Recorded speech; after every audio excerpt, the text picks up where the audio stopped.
मांगो तो तुम्हें दिया जाएगा, ढूंढो तो तुम पाओगे, खटखटाओ तो तुम्हारे लिए खोला जाएगा। इस वचन में एक ऐसी शक्ति है जो हम सबों को परमेश्वर की ओर से मिलता है। ऐसे तो बाइबल के हर एक वचन में शक्ति और आशीष है।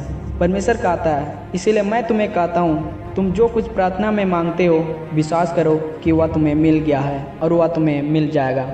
आसान शब्दों में परमेश्वर हमें बताया है, मुझसे मांगो तो मैं तुम्हें दूंगा।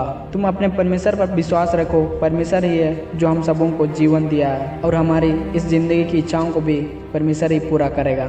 हम सबों का परमेश्वर है, हम सबों को मदद करेगा। हमें बस उनसे मांगना सीखना होगा, उन पर विश्वास करना होगा।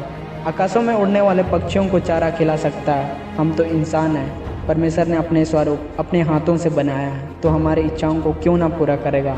परमेश्वर तभी हमारी मदद करेगा और संकट से बाहर निकालेगा जब हम सच्चे हृदय से परमेश्वर से प्रार्थना करेंगे। परमेश्वर के सामने अपने आवश्यकता और अपने परेशानियों को प्रकट करेंगे। परमेश्वर की कहानी मात्र से इस धरती और आकाश की सृष्टि हुई है, और जो कोई परमेश्वर के प्रति आज्ञाकारी रहता है उसके लिए परमेश्वर कुछ भी कर सकता है। अगर तुम आज अपने कामों में या अपने जीवन के किसी भी क्षेत्र में असफल हो रहे हो तो अपने परमेश्वर के प्रति आज्ञाकारी रहो। परमेश्वर से प्रार्थना करो और उस पर विश्वास रखो, तभी तेरी असफलताओं को सफल करेगा। एक गांव में दुख से भरी एक विधवा औरत रहती थी। दुखी इसीलिए रहती थी क्योंकि जवानी में ही अपना पति को खो चुकी थी और उसका कोई संतान नहीं था जो उसके बुढ़ापे में सहारा बन सके। इस बात का फायदा उठाकर गांव के कुछ बदमाश लोग उसके बची कुची संपत्ति को भी छीन लेता है, जिसके द्वारा अपना जीवन यापन करती थी। और जब औरत लोगों से मदद मांगने लगी तो कोई मदद के लिए आगे नहीं आ रहा था। अधिकारी के पास जाती है, गांव के सरपंच के पास जाती है, दरोगा के पास जाती है, लेकिन कोई उसका सहायता नहीं कर रहा था। कोई उसका झमेला में नहीं पड़ना चाहता था। फिर किसी ने बताया कि गांव में एक मालिक रहता है, लेकिन वो बिना पैसे लिए कोई भी काम नहीं करता है। वह किसी पर दया भलाई नहीं करता है, न किसी से डरता है और न परमेश्वर का भय मानता है। फिर भी औरत को आशा की किरण नज़र आने लगी और मालिक के पास सब काम को छोड़ करके दौड़ी चली जाती है। और जैसे मालिक के घर पहुंचती है तो उसे किसी ने मिलने ही नहीं दिया।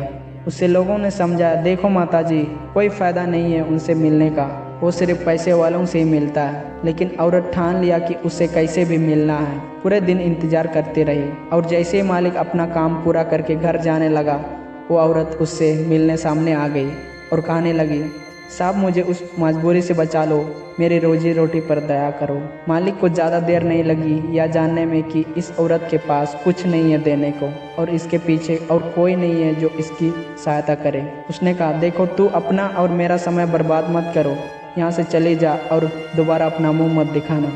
खरा शब्द सुनकर उस औरत की आंखें भर आई और वो चिल्लाते रही, साहब जी, साहब जी। परंतु वह दुष्ट मालिक ने एक बार भी मुड़कर नहीं देखा और अपने घर चला गया।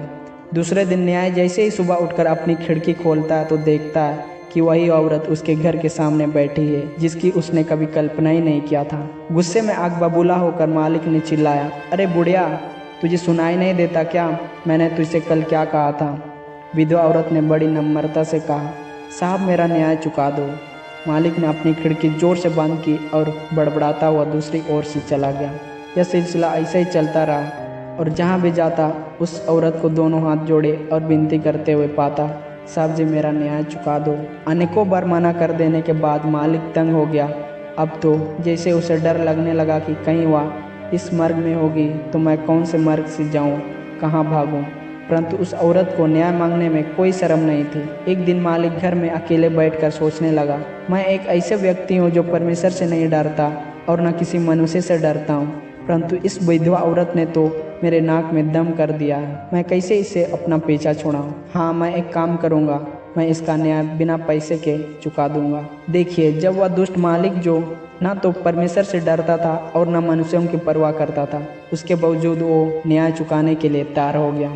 इस कहानी के द्वारा बताना चाह रहा हूँ कि जब विधवा औरत के द्वारा बार बार बिना शर्म के मांगने से, विनती करने से या दुष्ट मालिक का मन पिघल गया और वह उसका न्याय चुका दिया। हम तो परमेश्वर के संतान हैं, अपने पिता से लगातार दिन रात विनती करते रहेंगे, मांगते रहेंगे, तो क्या वह नहीं सुनेगा?